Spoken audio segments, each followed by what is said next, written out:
Wanted to talk about something small but extremely expressive when playing J.S. Bach, and that is how to approach the pedal tones.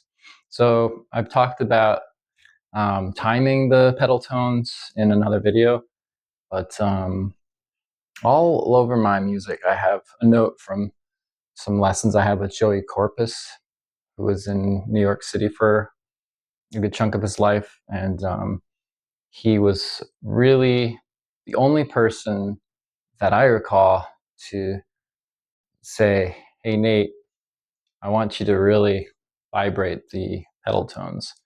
This is something that you don't hear too much in recordings. Live, I just heard Cavacos do a set of the solo partitas and sonatas from J.S. Bach, and also doesn't vibrate the pedal tones. There's something about it where um, you sort of approach the pedal tones instinctually as if they're just an appoggiatura to the more familiar and more violinistic upper notes. So what happens is you kind of get off the pedal tones in order just to get to home base in a chord, which is like a third or a sixth or something like that. That's on the higher strings, and what happens is your focus comes. Your focus is sort of always in the violinistic sound range of the instrument, and then whenever there's a pedal tone, it's just sort of, oh, that's an appoggiatura. We break the chord and just get it over with until you land on the upper two notes, which usually is sustained, and that's the one that you would, if you are going to vibrate, that would be the ones that get vibrated. And what happens is the pedal tones become extremely well, they have a character to them, but I find it to be very unviolinistic sounding. They're never vibrated. They're always just sort of dry, not very rich sounding. So it's my habit now to take what Joey Corpus told me and really just spend a little extra time on those pedal tones and vibrate them. So I'll do some of the first partita from J.S. Bach, and I'll start it, and I'll do a version without vibrato. I'll do a version with vibrato.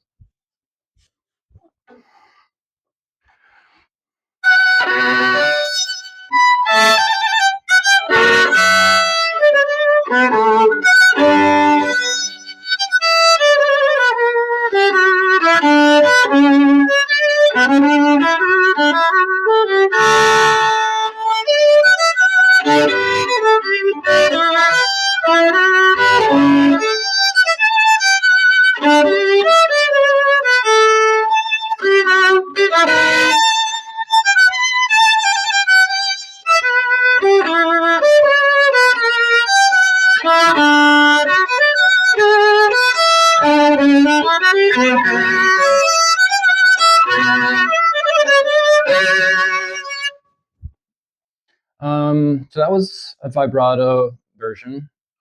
There's probably only 5 or 6 moments where the pedal tone is kind of a feature in that particular passage. Maybe there was a better passage I could have presented my argument. But I'll do the same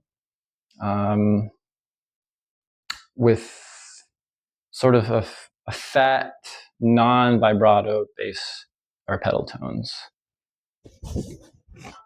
And if I screw up, that's because it's at this point it's a habit for me to vibrate. So I'll do my best.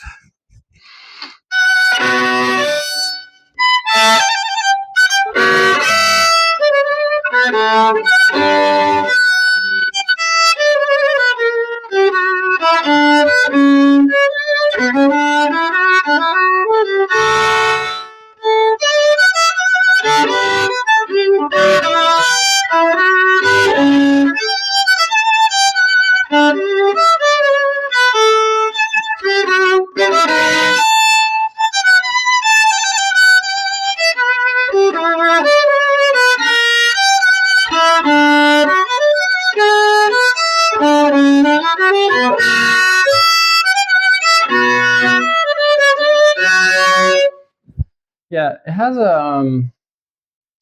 a Baroque quality to it for sure. It's something that I can hear if this was like with basso continuo, um, which is this, you have this great like sort of arched and beginning and end to the pedal tones. But I find it to be a little um, with the vibrato. It's a little if you don't have the vibrato, um, I think it's complicated. You have to sort of constantly be saying to yourself, "Oh, pedal tone. We don't do vibrato and pedal tone." Versus if you're doing vibrato all the time, you're constantly doing this Eugenie Zai approach to the violin, where you're constantly vibrating. Um, so, even when you're not literally vibrating, you're thinking lush. I mean, this is a romantic sound, and the Baroque sound is very popular now. I I'm not a fan when I do hear Baroque music. I have strong opinions on Baroque or Renaissance music, but I I feel I feel like to do the non-vibrato on the pedal tones takes a certain amount of laziness, actually, and there's a certain amount of um, being assertive with how you're thinking about music when you do apply vibrato.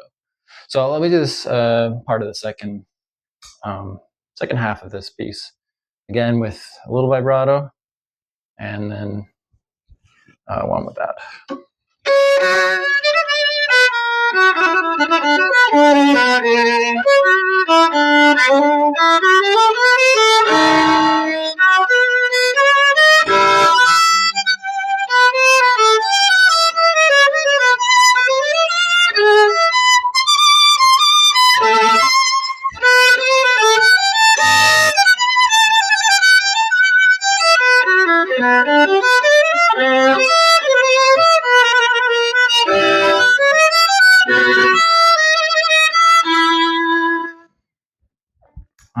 That just had about 3 or 4 big pedal tone moments, and I vibrated those. And let's do a version with the more Baroque pedal tones being dead.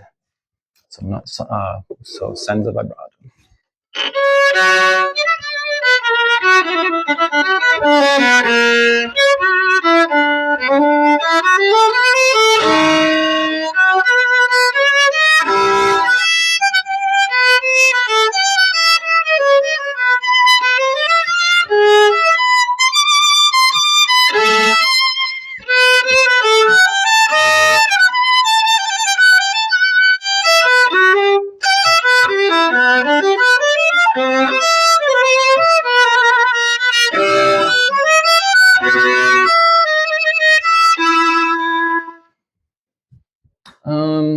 Yeah, so those are those two version again. And what I'm doing is I'm finding an opportunity with the senza vibrato to sort of punch them out in a very drone like pattern. So I'm trying to give them a little bit of taste, because there's nothing else to do with them other than just to give them this big fat car horn application to the sound.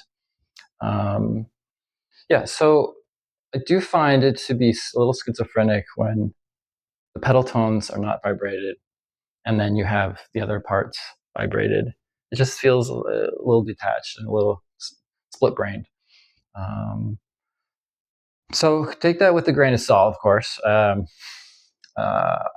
just find that if you're in a nice hall or a nice room, adding vibrato is so much nicer. There's energy with vibrato, so it adds more sonority to those important pedal tones, not less. You'd think it's the opposite, but it's not. There's when you have like a perfect fifth, even with a perfect fifth, adding vibrato gives it a shimmer and a very projecting sound. Yeah, so again, take that with a grain of salt, but consider vibrating your pedal tones with J.S. Bach, and perhaps beyond J.S. Bach. But it probably could be applied everywhere. But it's pretty typical that you'll hear J.S. Bach with a performance. It's very rare to have a performance where everything is starts from pedal tones with the good energy, and then carries into the running notes and the more the melodious parts of the passages. So yeah, keep an ear out for that. Try playing with both, and then if you really want, apply vibrato to those pedal tones, and I think you'll be challenged if you do that. I think it's a harder way forth. So yeah, you've been warned.